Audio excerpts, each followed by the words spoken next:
दोस्तों, कहानी की शुरुआत होती है 1952 में, जहां हम महाराष्ट्र के कोंकण गांव में एक गोटिया नाम के लड़के को देखते हैं जो अपनी माँ से लड़ रहा था कि मैं उसी लड़की से शादी करूंगा। उस लड़की का नाम मुन्नी है।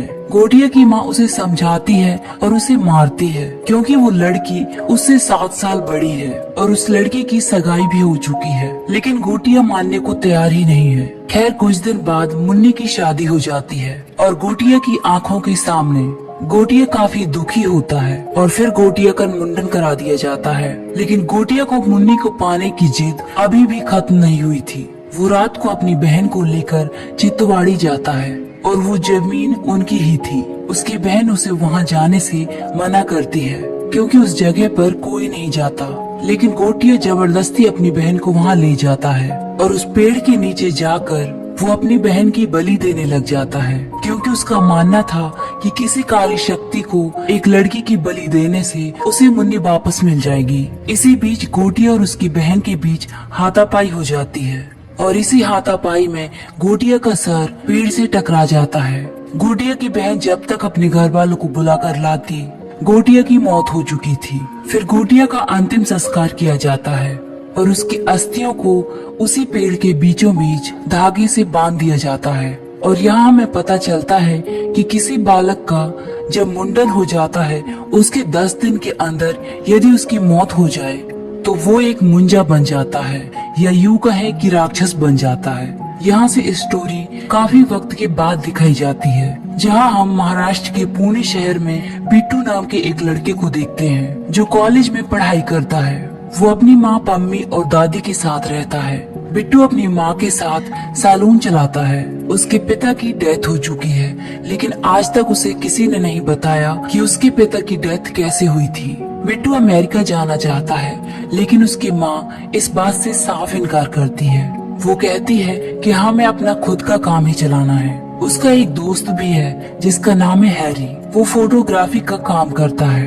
बिट्टू की एक बचपन की दोस्त है बेला, जो उसके साथ कॉलेज में पढ़ती है। वो उसे पसंद करता है, लेकिन आज तक वो उसे कह नहीं पाया। बेला ने जुम्बा क्लासेस को स्टार्ट किया था। एक दिन बेला का एक दोस्त जिसका नाम क्यूबा था, वो बिट्टू के सामने बेला को प्रपोज करता है। बिट्टू इस बात से काफी उदास हो जाता है और वहाँ से चला जाता है।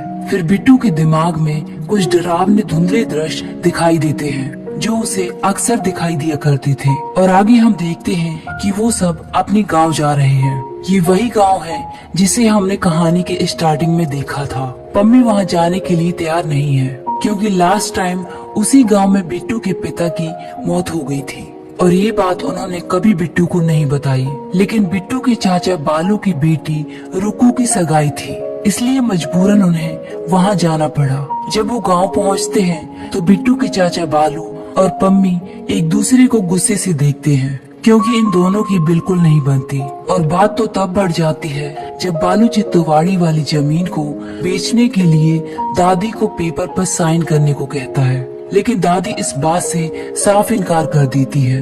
वो कहती है कि वो जगह शापित है। बालू गुस्से से कहता है कि वहीं पर आपका बेटा पानी में डूबकर मर गया था, फिर भी उस जमीन को आप बेचना नहीं चाहते। और ये सब बातें बिट्टू सुन लेता है। बालू बिट्टू से कहता है कि तुम्हारा पिता वहाँ पेड़ जलाने गया था और वो वहाँ पानी में डूबकर मर गया। बिट्टू इस बात से दुखी होकर वो चित्तवाड़ी उसी पेड़ के नीचे चला जाता है और सामने से मुंजा उसे देख लेता है। फिर बिट्टू को ढूंढते हुए उसकी दादी वहाँ आ जाती है। मुंजा ने बिट्टू को उस पेड़ की जड़ों में पकड़कर रखा था। उसकी दादी एक छड़ी मारकर उसे बिट्टू को छुड़ा लेती है। वो छड़ी दादी की माँ यूज किया करती थी।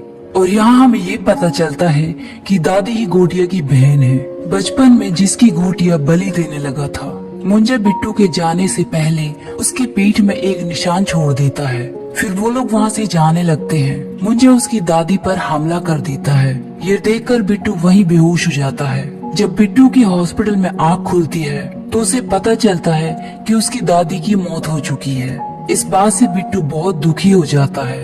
उसका चाचा बालू कहता है कि दादी की डेथ की वजह से मेरी बेटी की सगाई पोस्टपोन हो गई। अगली सुबह बिट्टू और पम्मी पुणे के लिए रवाना हो जाते हैं। बिट्टू बस में नोट करता है कि मुंजा तो उसके साथ ही जा रहा है और मुंजा को सिर्फ वो ही देख सकता था।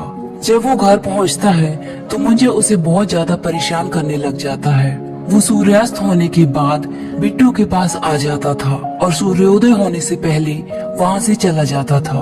वो बिट्टू को सारी रात तंग करता था और यही कहता था, मुझे मुन्नी चाहिए, मुझे मुन्नी से मिल पाओ, तुम मेरी मदद कर सकते हो। बिट्टू काफी परेशान रहने लगा था, लेकिन उसकी माँ को लगता था कि दादी की डेथ की वजह से वो दुखी रहने लग गया है।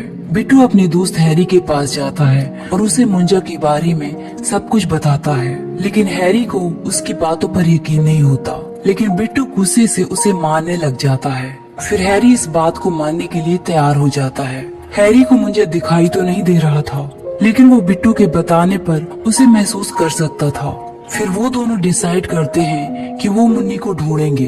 बिट्टू अपनी कजन रुक्कू को कॉल करके मुन्नी के बारे में पता करने को कहता है। फिर रुक्कू मुन्नी की एक बचपन की उसे फोटो सेंड करती है और मुन्नी की शक्ल बिल्कुल उसकी दोस्त बेला और उसकी माँ से मिल रही थी। बिट्टू और हैरी बेला के पास जाते हैं और मुंजा भी उनके साथ था और उन्हें यहाँ ये पता चलता है कि बेला की नानी ही मुन्नी है, जो अब बहुत ज्यादा बूढ़ी हो चुकी थी। लेकिन मुंजा कहता है कि मुझे ये वाली मुन्नी नहीं चाहिए और फिर उसकी नजर बेला पर जाती है, जो हूबहू मुन्नी की तरह दिखती थी और मुंजा कहता है, मुझे इसी से शादी करनी है। बिट्टू ये सुनकर घबरा जाता है। बिट्टू हैरी से कहता है कि हमें किसी तांत्रिक के पास जाना चाहिए, तभी हमारी समस्या का कोई हल निकलेगा। हम इस चीज से कब तक लड़ेंगे। फिर वो दोनों एल्विश करीम प्रभाकर नाम के एक पादरी के पास जाते हैं, जो इन सब बारे में नॉलेज रखता था। बिट्टू को उसे देखकर बिल्कुल भी यकीन नहीं होता कि ये हमारी प्रॉब्लम को सॉल्व कर पाएगा। फिर वो बिट्टू के पीठ पर वही निशान देखता है और मुंजा मुंजा कहकर चिल्लाने लगता है। वो कहता है, यदि कोई बालक ब्राह्मण बनता है और वो 10 दिन के अंदर उसकी मौत हो जाती है तो वो एक मुंजा बन जाता है और वो सिर्फ उसके ब्लड रिलेशन को ही दिखाई देता है।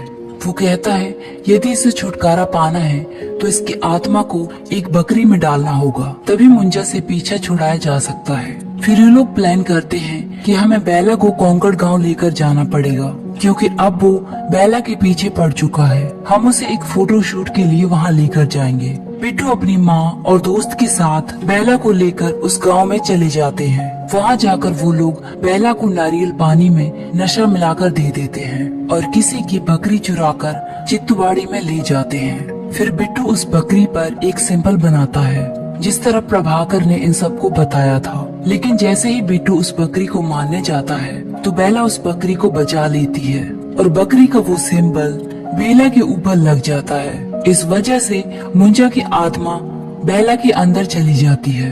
बेला सब पर हमला करने लग जाती है।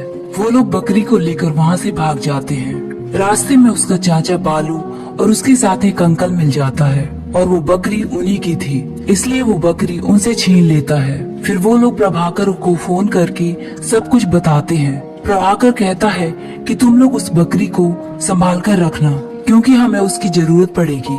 तभी घर में बेला आ जाती है, जिसके शरीर में अभी भी मुंजा था। बिट्टू अपनी माँ से कहता है कि मैं कितना लूजर हूँ, पहले इसने मेरे पिता को मार डाला और फिर मेरी दादी को, और मैं कुछ भी नहीं कर पाया। फिर वहाँ प्रभाकर भी आ जाता है। वो बेला के ऊपर एक चीज फेंकता है, जिससे बेला कुछ देर के लिए वहीं रुक जाती है और प्रभाकर उसके चारों तरफ एक सर्कल बना देता है। तब तक वो लोग उस बकरी को ढूंढने जाते हैं, लेकिन उसका चाचा बताता है कि उस बकरी को तो हमने मारकर खा लिया। लेकिन तब तक बहुत देर हो चुकी थी। बेला उस सर्कल से बाहर आ चुकी थी और बेला सब पर अटैक करने लग जाती है। प्रभाकर बालू से कहता है कि ये सब तेरी वजह से हुआ है। यदि तू उस बकरी को मारकर ना खाता तो अभी तक हम उस आत्मा को बकरी में ट्रांसफर कर चुके होते। फिर प्रभाकर बालू को एक पेड़ से बांध देता है और उसके सिर में एक जेड का निशान बना देता है, जिससे मुंजा की आत्मा अब बालू पर चली जाती है। फिर हम मुंजा को देखते हैं कि वो बेला को मारने ही वाला होता है। तभी वहाँ बिट्टू आ जाता है उसी छड़ी को लेकर, जिस छड़ी को उसकी दादी यूज किया करती थी। फिर उस छड़ी से बिट्टू बालू के पीठ पर जेड का निशान बना देता है। वो बिट्टू को गर्दन से पकड़ लेता है। फिर बिट्टू वो जेड वाला निशान उस पेड़ पर बना देता है। फिर मुंजा की आत्मा फिर से उसी पेड़ पर चली जाती है। फिर बेला और बिट्टू को लगता है कि अब हम सेफ हैं और मुंजा की आत्मा अब पेड़ पर है। तभी मुंजा पेड़ की जड़ों को फैलाते हुए बाहर निकल कर आ जाता है। फिर बेला उस पेड़ पर पेट्रोल डालकर उसे जला देती है और मुंजा की कहानी यहीं खत्म हो जाती है। कुछ दिन बाद बेला यूएस जाने वाली होती है। तभी बिट्टू बेला को प्रपोज करता है। वो कहती है इस बारे में सोचने के लिए मुझे कुछ वक्त चाहिए।